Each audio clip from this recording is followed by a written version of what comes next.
बहुत समय पहले हिरण्यकश्यपु नाम का एक शक्तिशाली राक्षस राजा था। वो अमृता चाहता था, जो किसी को मिली नहीं। इसे पाने के लिए उसने कठोर तपस्या की, ब्रह्मा जी को प्रसन्न करने के लिए। वर्षों की भक्ति के बाद ब्रह्मा जी प्रकट हुए। हिरण्यकश्यपु ने एक ऐसा वरदान मांगा जो उसे अजय बना दे। उसने कहा कि उसे न देवता मार सके, न मनुष्य, न दिन में, न रात में। ब्रह्मा जी ने उसे यह वरदान दिया। इस नई शक्ति के साथ हिरण्यकश्यपु ने खुद को अजय मान लिया। उसने खुद को देवता घोषित कर दिया और बाकी सभी देवताओं को नकार दिया। उसने अपने राज्य में सभी को केवल अपनी पूजा करने का आदेश दिया। उसका अहंकार सीमाओं को पार कर गया। उसके अत्याचार ने पूरे राज्य में भय और पीड़ा फैला दी। लोग उसके अत्याचारी शासन से मुक्ति के लिए प्रार्थना करने लगे।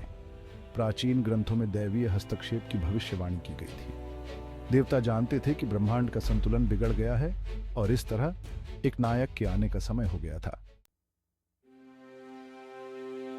हिरण्यकश्यपु की एक पत्नी थी कयाधु, और जल्द ही उन्हें एक बेटा हुआ। उसका नाम प्रहलाद रखा गया। एक बच्चे के रूप में भी प्रहलाद में एक आश्चर्यजनक रुझान दिखाई दिया। वह भगवान विष्णु को समर्पित कहानियों और भजनों की ओर स्वाभाविक रूप से आकर्षित होता था। जैसे जैसे प्रहलाद बड़ा होता गया, विष्णु के प्रति उसकी भक्ति और तीव्र होती गई।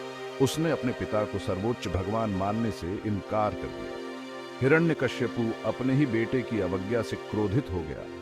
उसने इसे अपने अधिकार के लिए चुनौती के रूप में देखा। ये एक विद्रोह था जो उसके ही घर में पनप रहा था। उसने इस अवज्ञा को कुचलने और अपने बेटे के दिल में डर बिठाने की कसम खाई। क्रोध से अंधे होकर हिरण्यकश्यपु ने प्रहलाद को दंड देने का फैसला किया। उसने सोचा कि डर के मारे प्रहलाद उसकी बात मान जाएगा। प्रहलाद को कई क्रूर दंड दिए गए। उसे कैद किया गया, भूखा रखा गया और यहां तक कि हाथियों द्वारा रौंदा भी गया। लेकिन इन सब के बावजूद भगवान विष्णु में प्रहलाद का विश्वास अडिग रहा। प्रहलाद के धैर्य ने हिरण्यकश्यपु को चकित कर दिया। उसके बेटे का अटूट विश्वास उसके लिए एक अनपेक्षित बाधा थी। सजा का उस पर कोई असर नहीं हो रहा था। इससे हिरण्यकश्यपु का गुस्सा और भड़क गया। वो अपने बेटे की भक्ति को अपनी शक्ति का अपमान मानता था। वह प्रहलाद की आत्मा को तोड़ने के लिए और भी दृढ़ हो गया। हताश होकर हिरण्यकश्यपु ने अपनी बहन होलिका की ओर रुख किया। होलिका के पास एक जादुई चादर थी जो उसे आग से बचाती थी। यह सोचकर कि वह इसका फायदा उठा सकता है, हिरण्यकश्यपु ने एक दुष्ट योजना बनाई।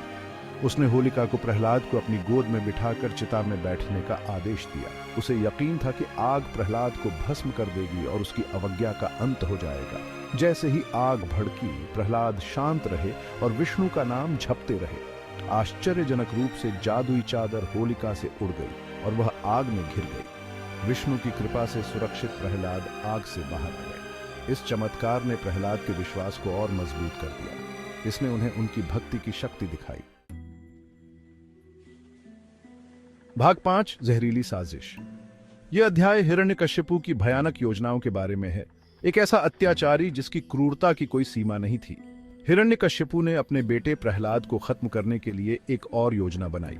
प्रहलाद भगवान विष्णु के प्रति अपनी भक्ति में अटल रहे। उसने अपने नौकरों को प्रहलाद के खाने में जहर मिलाने का आदेश दिया। नौकरों ने राजा के आदेश का पालन किया और जहरीला खाना तैयार किया।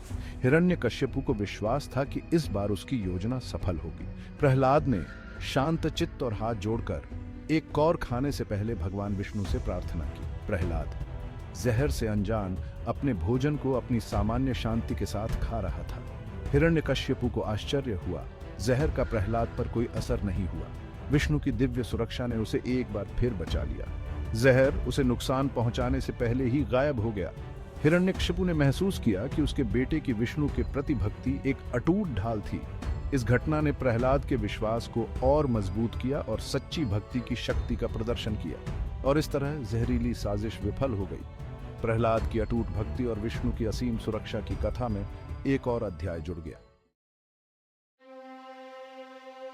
भाग 6, एक पहाड़ का भार, एक भाई का विश्वासघात। क्रोधित और हताश होकर हिरण्यकश्यपु ने प्रहलाद को एक पहाड़ के नीचे कुचलने का फैसला किया। उसने अपने नौकरों को इस क्रूर कृत्य को अंजाम देने का आदेश दिया। उसने प्रहलाद के ही भाई को मदद करने के लिए मना लिया। उसका मानना था कि यह आखिरकार प्रहलाद की आत्मा को तोड़ देगा। प्रहलाद अभी भी विष्णु का नाम जप रहे थे, निडर रहे। जैसे ही पहाड़ उसे कुचलने वाला था, विष्णु की शक्ति ने हस्तक्षेप किया। पहाड़ धूल में गिर गया प्रहलाद को कोई नुकसान नहीं पहुंचा। यह देखकर प्रहलाद के भाई को अपनी गलती का एहसास हुआ और उसने माफी मांगी।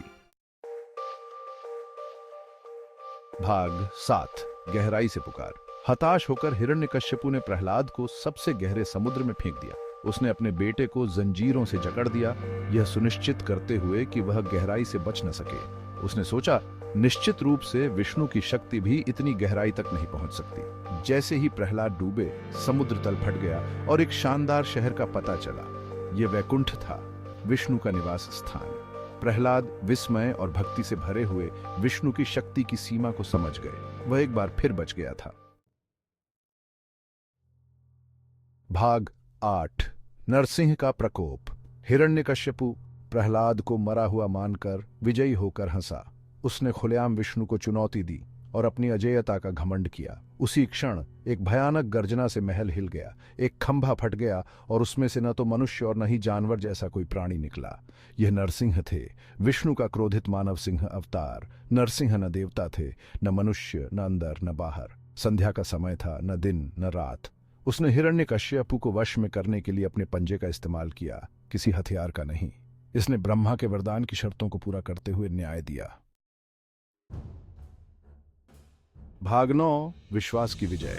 जैसे ही नरसिंह ने हिरण्यकश्यपु पर अपना प्रकोप अनलीस्ट किया, महल कांप उठा। उसने राक्षस राजा को आसानी से ओवरपावर्ड कर लिया, जिसने विष्णु की शक्ति की पहुंच को कम करके आंका था। अंत में एक माइटी गर्जना के साथ नरसिंह ने हिरण्यकश्यपु को मार डाला। हिरण्यकश्यपु के जाने के साथ ही राज्य में शांति लौट आई। प्रहलाद, उनका विश्वास अटूट, सिंहासन पर बैठे। उन्होंने ज्ञान और करुणा के साथ शासन किया, हमेशा सीखे गए पाठों को याद रखा। उनकी कहानी आस्था और भक्ति की शक्ति का प्रमाण बन गई।